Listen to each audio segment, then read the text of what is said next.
Welcome back. It is Sunday, October 27th in the NBA. My three best bets are on the way. What's going on, everyone? My name is Austin from Calling Our Shot. As always, we start the video recapping how we did the previous day. On Saturday, it was a profitable day in the NBA, a 3-3 day. How was it profitable? Because two of our three losses were only half unit plays. Our winners, Jokic over in PRAs. He tried to hit that over in just points alone. Fox is over in points plus assists. I think he had 28 points. Another guy that tried to hit the over in just points alone. Bulls team total under 111.5 might have been the freest wager of the day. That team had like 40 points at halftime. They sucked. Our losers, Wemby didn't feel like grabbing Rebs. Mavs just didn't show up only Luka showed up for them. And then Magic and Grizzlies under 222.5.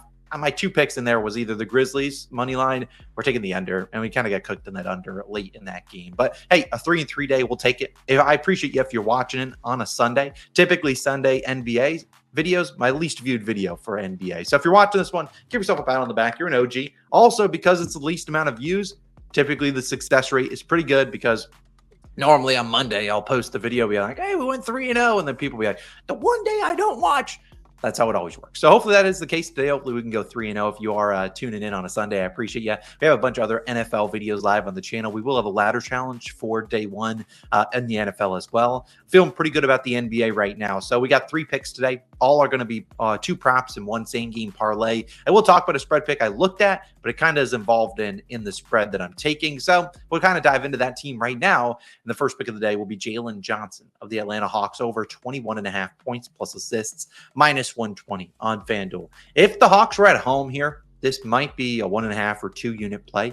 I really like Jaylen Johnson in this matchup.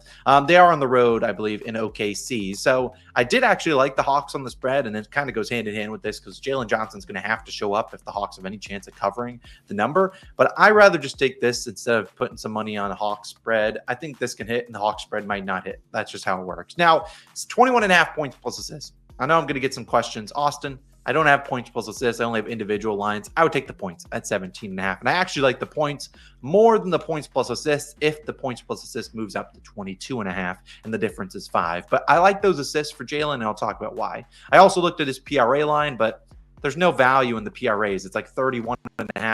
It's like 10 higher than points plus assists. I think Jaylen Johnson's in for a good matchup rebounding-wise. But asking him to grab like 11 rebounds to make it worth taking that, I'd rather not do that. Let's talk about Jaylen's 2 games so far this season. The first one versus Brooklyn, 11 points, 4 assists, 4 for 9 shooting, 3 for 8 free throw attempts. So just didn't make his free throws, 9 potential assists. So, not his best game. I mean, they had Bogdanovich that game. He didn't really do much. Let's be honest. That's when he had his over. Not a great game, but it's the first game of the season. Second game versus Charlotte, 16 points, 3 assists, but 4 for 15 shooting, 7 of 9 free throw attempts, and 10 potential assists. So still under, but getting closer to this line, making his free throws, just shot 4 for 15 from the field. Not going to hit many overs doing that. Now, you look at this matchup, though. I think this is a good one for Jaylen. I think this is a great buy low spot, and I'll talk about why. Trae Young, obviously, he's going to be the number one guy on this Hawks offense, but he's going to be hounded by Lou Dort and the other perimeter defenders from the Thunder. So I think Jaylen Johnson is going to have the better matchup than him. And Jaylen, sure, he'll have the great perimeter defenders that the Thunder have to offer, but I really like this sneaky spot here because the Hawks are down their backup point guard, Kobe Buffkin, and Bogdanovich, who kind of ran point sort of as backup. If you look at the last game, Jaylen Johnson made 73 passes. That was actually more than Trae Young. He made 70. Next closest, DeAndre Hunter at 26. So when you see Trae Young get his rest, which won't be a ton of minutes today, you're going to see Jaylen Johnson play kind of point guard in that secondary role, which I like to see. A guy that has the ball in his hands a lot. Obviously, the Thunder are a good defensive team, but I like this size matchup for Jaylen Johnson. Obviously, a pretty big guy. What is that, 6'9"? And you look at OKC in that second unit, not a lot of size. Chet Holmgren doesn't play a ton there. Jaylen's 2 games versus OKC last year, 13 points, 6 of 15, and 5 assists. So didn't shoot the ball well again. The other one, 28 points, 11 of 18, 3 assists. Look, the Thunder are coming off a back-to-back. Sure, I believe this is their home opener, but they're a back-to-back, so how engaged will their defense be? I don't know. Maybe they're just in the mood to run up and down the court, not play a lot of defense, and just try to outscore the Hawks. That could happen. The Hawks are a fast-playing team. I like the Hawks plus the spread here. I just don't think they get there unless Jaylen Johnson shows up because this Atlanta team doesn't have a lot of scoring options. They have Trae. They have Jaylen Johnson. DeAndre Hunter, I mean, he had a good game last game, sure. Dyson Daniels, Sure. Onyeka Okongwu, Clint Capella, that's basically it, honestly, for this team. The bench doesn't have a lot of guys besides guys that just spot up and shoot, which wouldn't be bad for us if Jaylen is the one passing it to him. So I like this matchup for him. Like I said, this would be a bigger play if it weren't a Sunday and they weren't on the road, but I like the Hawks. I like them a lot, and I like Jaylen Johnson over 21.5 points plus assists, minus 120 on FanDuel, a 1-unit play.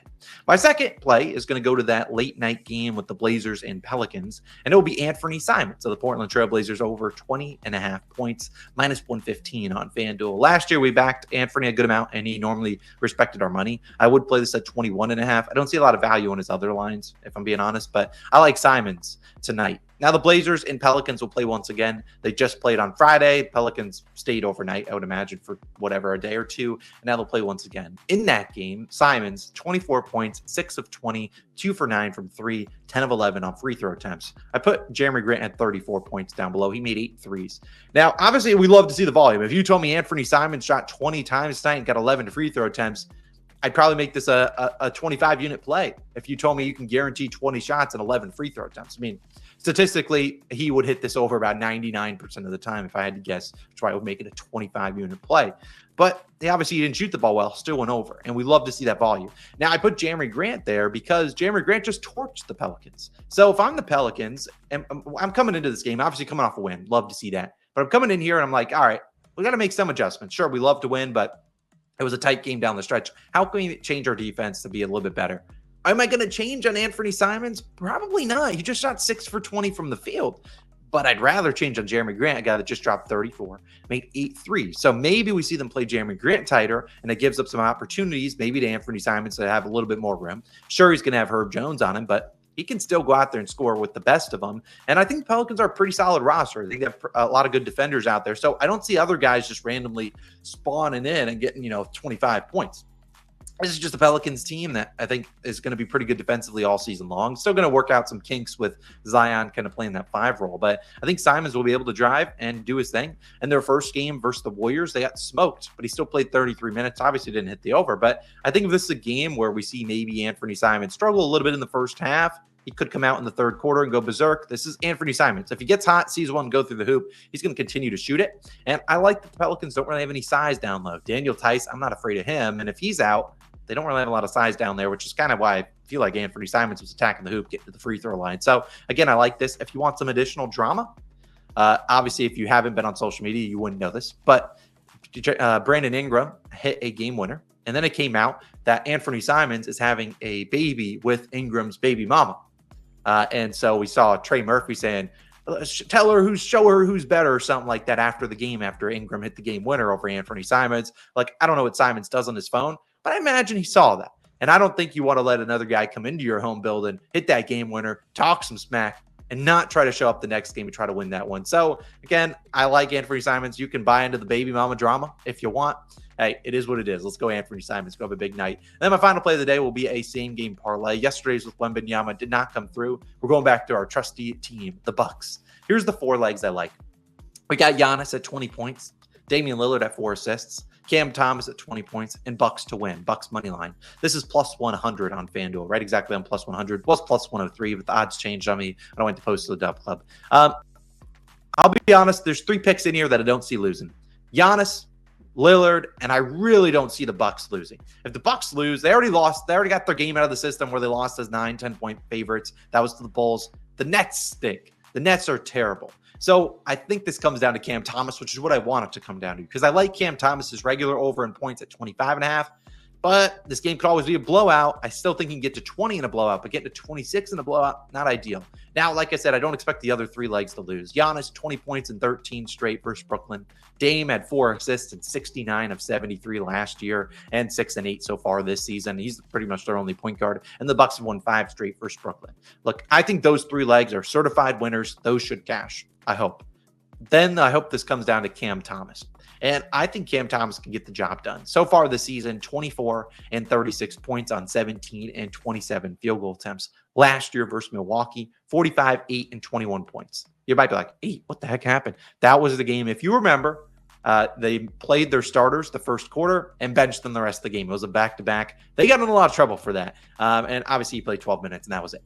So kind of throw that game out of the water. The Bucks, we've talked about this all the time. They struggle versus guards. They don't have a great perimeter defender. And they also have Brook Lopez, who's a great rim protector, but he doesn't come out of the paint. So when you have a guy set a screen, whoever you want to call their center, if that's Ben Simmons or Nick Claxton or whoever it is, they're going to set a screen. Brook Lopez, whoever he's guarding, Brook's not coming out of the paint. So you're going to see Cam Thomas walk into a bunch of threes and walk into a bunch of mid-ranges, whatever he wants, whenever he wants. This is a Nets team that has no scoring. We took Cam Thomas's under against the Magic. He had 5 points in the first half, still made us sweat. And that was a game they're getting smoked in. So look, we just saw Kobe White drop 35 on him.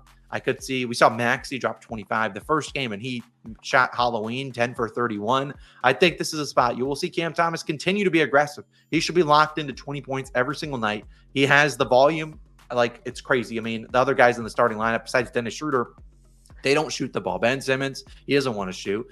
Dorian Finney-Smith, he doesn't want to shoot. And the guys off the bench, too, don't want to shoot either. So, look, Cam Thomas should get the volume. Hopefully, he makes some shots. And hopefully, the other three legs are sweat-free. So, Giannis, 20 points. Cam Thomas, 20 points. Dame, 4 assists. And Bucks on the money line. If that loses because the Bucks lose, tip your cap. Whatever. It is what it is. You can't be losing to the Nets after losing to the Bulls. You just can't have it. Can't have it, Bucks. Go get it done. Those are my 3 picks of the day. Like I said, no spread picks today. No Logan today. We fired him after a couple losses. Just kidding. But we'll be back with some spreads and totals and stuff on Monday. So stay tuned for that. I will also have a ladder challenge posted in a little bit. And of course, if you want to go check out our NFL picks, there's 3 videos on the screen. You go check out any of them. The first one will be our player props and parlays, with a couple parlays. The second one will be some more props where I give myself 60 seconds to explain 5 plays. I like that video. It's pretty cool. Then the other one over here is going to be just our spreads, totals, money lines for NFL Sunday.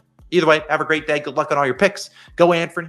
We'll go Jaylen Johnson and go Cam Thomas and the Bucks in that Nets game. Let's have a day. We'll see you guys in the next one. See you on Monday. Peace.